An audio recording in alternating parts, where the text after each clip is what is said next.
Film की शुरुआत में हम देखते हैं कि एक बूढ़ी औरत जमीन पर रेंगती हुई चल रही है, शायद इस वजह से क्योंकि उसकी उम्र काफी ज्यादा है, जिससे उसका जिस्म काफी कमजोर हो गया है, इतना कमजोर कि वो खड़ी भी नहीं हो सकती। जिसके बाद वो एक काफी लंबी रस्सी को पहले टेबल से बांधती है और फिर उसका दूसरा हिस्सा खिड़की से बाहर फेंक देती है। देखने से ऐसा लग रहा था जैसे उस अपार्टमेंट से काफी नफरत करती है और कैसे भी करके यहाँ से बाहर निकलना चाहती है, फिर चाहे इसके लिए उसे खिड़की का इस्तेमाल ही क्यों ना करना पड़े। फिर अपने बुढ़ापे और कमजोरी के बावजूद भी वो हिम्मत करती है और किसी तरह खिड़की से बाहर आकर रस्सी को पकड़ लेती है। उसने रस्सी को काफी मजबूती से पकड़ा हुआ था, लेकिन फिर जैसे ही वो नीचे जाने की कोशिश करती है तो तभी अचानक से उसका पाँव और हाथ फिसल जाते हैं, जिससे वो धीरे धीरे नीचे गिरने लगती है। अब उसे देखने से ऐसा लग रहा था जिससे वो नीचे गिरकर मर जाएगी, मगर तभी अचानक उसका एक पैर रस्सी में अटक जाता है और वो जमीन से टकराने से बाल बाल बचती है। क्योंकि वो जमीन के काफी करीब थी तो वो खुद ही वहाँ से निकलने की कोशिश करती है, मगर वहाँ से नहीं निकल पाती क्योंकि वो रस्सी उसे दोबारा से अंदर खींचने लगती है, जिस दौरान उसके नकली दांत भी वहीं गिर जाते हैं। रस्सी उसे खींचकर अपार्टमेंट के अंदर ले आती है और वो खिड़की को ही बंद कर देता है, मगर हम उसे नहीं देख पाते। वो शायद कोई ना नजर आने वाली ताकत हो सकती है। इसके बाद हम देखते हैं कि एक तकरीबन 25 साल की लड़की जिसका नाम आना होता है, वो भी यहाँ इस अपार्टमेंट में किराए पर रहने के लिए आती है। यहाँ बिल्डिंग का मैनेजर और पिछली किराएदार उसका अच्छे से वेलकम करते हैं। इस किराएदार औरत को देखकर हम समझ पाते हैं कि ये वही बूढ़ी औरत है जिसे हम पहले भी देख चुके हैं। आना फिर घर को देखने लगती है जो उसे काफी पसंद आता है और फिर जब मैनेजर उसे अपार्टमेंट का बहुत ही कम किराया बताता है तो उसकी खुशी का तो कोई ठिकाना ही नहीं रहता। वो सोचती है कि चलो मौज हो गई, बहुत सस्ते में मिल रहा है और वो भी इतना अच्छा। फिर अपार्टमेंट में रहने के लिए आना को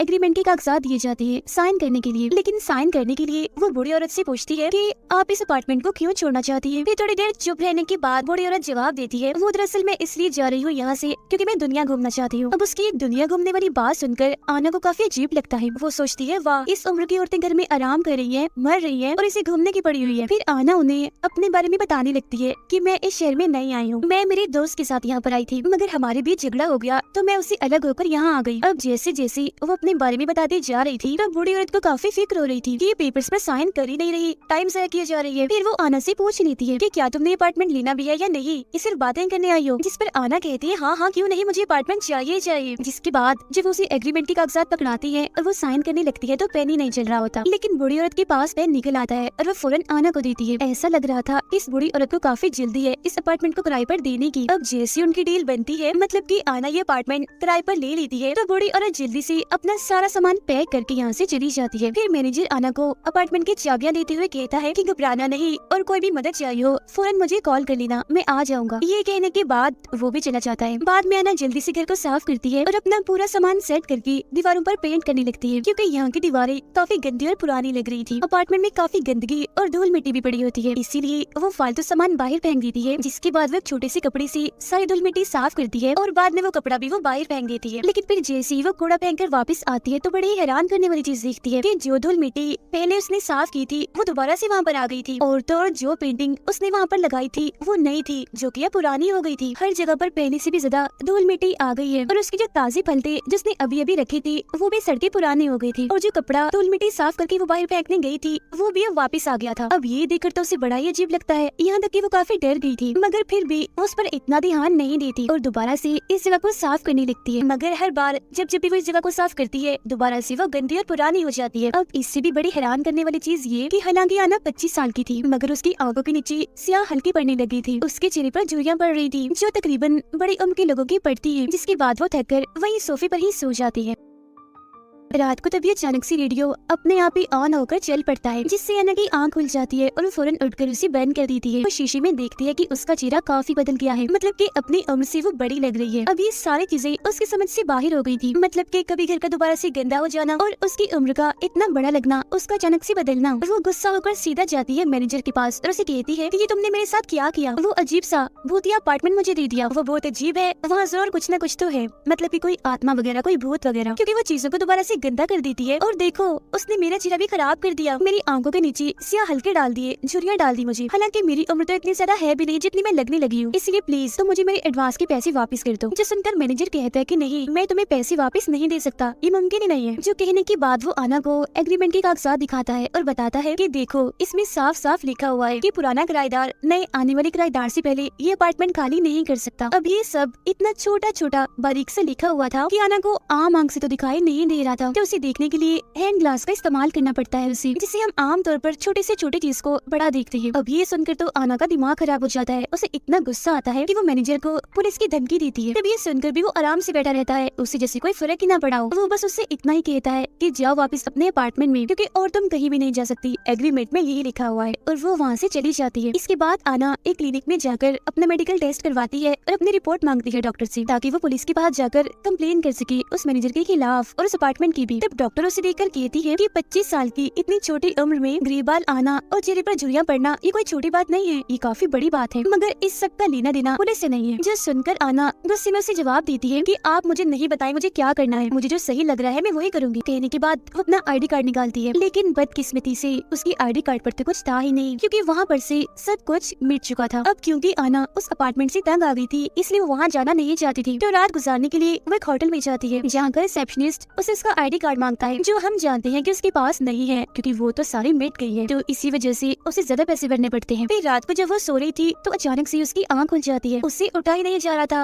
वो काफी कमजोर महसूस कर रही थी। और तब एक बड़ी हैरान करने वाली बात सामने आती है कि वो अभी काफी बूढ़ी औरत बन गई है, जो तकरीबन 80 साल की है। उसके चेहरे हाथ पैरों पर हर जगह झुर्रियां पड़ गई है, जाहिर है वो बूढ़ी हो गई है। वॉशरूम में आकर उस बेचारी को खांसी होने लगती है, जिससे तभी अचानक उसके दांत टूट के बाहर गिर जाते हैं। अगले दिन आना दोबारा उसी अपार्टमेंट में जाती है और जाके वहाँ मैनेजर से मिलती है, मगर मैनेजर उसकी ऐसी हालत देखकर हैरान नहीं होता, बल्कि उल्टा वो उसे कहता है कि तुम्हें सारे रूल्स का ख्याल रखना चाहिए था, जिनमें साफ साफ लिखा हुआ है कि तुम बाहर नहीं जा सकते हो। तो अब ये बात सामने आती है कि जो भी एग्रीमेंट पर साइन करता है, अगर वो बाहर जाने की कोशिश करे तो उसकी उम्र बढ़ जाती है। तब तक फिर वो वैसा रहता है जब तक कि वो मर नहीं जाता। इसके बाद मैनेजर उसे ये भी बताता है कि ये अपार्टमेंट बड़ा ही अजीब, बड़ा ही अनोखा है, इसे अकेला रहना बिल्कुल भी पसंद नहीं है। ये चाहता है कि इसके साथ हर वक्त कोई ना कोई रहे, तो यही वजह है कि वहाँ पर किराएदार का होना जरूरी होता है। अब मैनेजर से बात करने के बाद आना वापस से अपने कमरे में चली जाती है, यानी उसी अजीब भूतिया कमरे में। कुछ देर के बाद मैनेजर को एहसास होता है कि मेरी माचिस यहाँ पर नहीं है, वो गायब है। उसे लगने लगता है कि जरूर वो आना उठा कर ले गई है, इसलिए वो जल्दी से उसके अपार्टमेंट की तरफ जाता है और देखता है कि उसका दरवाजा तो अंदर से बंद है।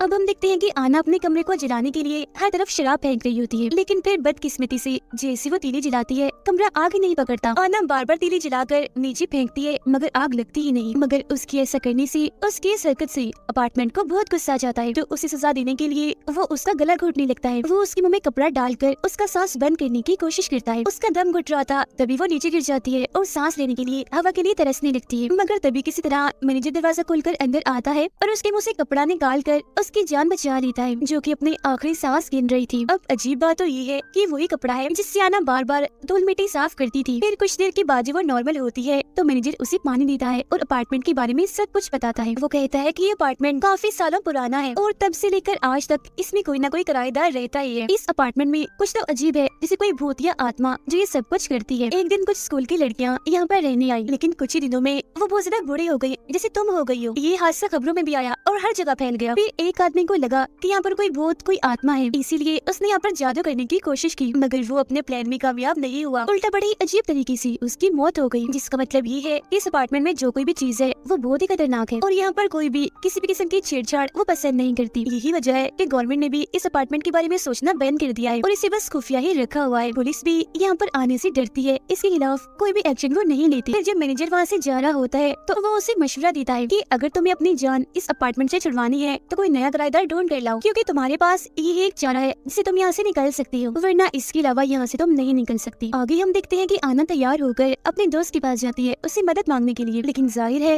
वो बूढ़ी हो गई थी, इसलिए वो उसे पहचान ही नहीं पाता। वो उसे अपनी पहचान बताने की भी कोशिश करती है कि मैं हूँ, मुझे पहचानो आना, मगर उसे ऐसा लगता है कि बूढ़ी औरत शायद ये कहना चाहती है कि मैं आना की दादी या फिर नानी हूँ। और फिर तभी इधर उसके दोस्त की वाइफ आ जाती है, क्योंकि उसने शादी कर ली थी, वो उसे लेने आई थी। यहाँ उसके सामने ये बात आती है कि ये दोनों भी अपने रहने के लिए किराए पर घर ढूंढ रहे हैं। अब हालांकि उसके पास ये अच्छा मौका था कि ये उन दोनों को अपना अपार्टमेंट देकर अपनी जान छुड़वा ले, मगर वो कुछ नहीं कहती, चुप रहती है और उन्हें वहाँ से जाने देती है। फिर अब रात को आना जब सो रही थी तो दोबारा से रेडियो चलने लगता है और वहाँ की कुछ चीजें अपने आप ही चलने लगती है। ऐसा लग रहा था जिससे वो अपार्टमेंट उसकी मदद करना चाहता है, उससे दोस्ती करना चाह रहा है, जैसे उसके लिए खाना बनाता है, चाय बनाता है। और जब आना उठती है तो खाना उसके सामने पककर बिल्कुल तैयार होता है, मगर वो उसे खाने की बजाय फेंक देती है। वो वहाँ देखती है कि चाय भी पड़ी हुई है। अब उसे जरा भी अंदाजा नहीं था कि चाय इस अपार्टमेंट नहीं बनाई है मेरे लिए। वो थोड़ी सी चाय पीने का फैसला करती है। बेचारी धीरे धीरे चाय कप में डालती है और फिर उसे पीने लगती है। चाय उसे काफी पसंद आती है। फिर वो डस्टबिन के पास पड़े बिस्किट को उठाती है जो उसने अभी अभी फेंका था और उसे खाने लगती है। वो बेचारी अब इतनी नाजुक और कमजोर हो गई थी कि चलने के लिए उसे छड़ी का इस्तेमाल करना पड़ता है। उसकी हालत देखने से ऐसा लग रहा था जैसे वो 100 साल की बूढ़ी औरत बन गई हो। फिर जब वो अपने हाथ को देखती है तो उसे एहसास होता है जैसे मेरे हाथ में कुछ चल रहा है। अब ये देखने के लिए कि अंदर क्या है,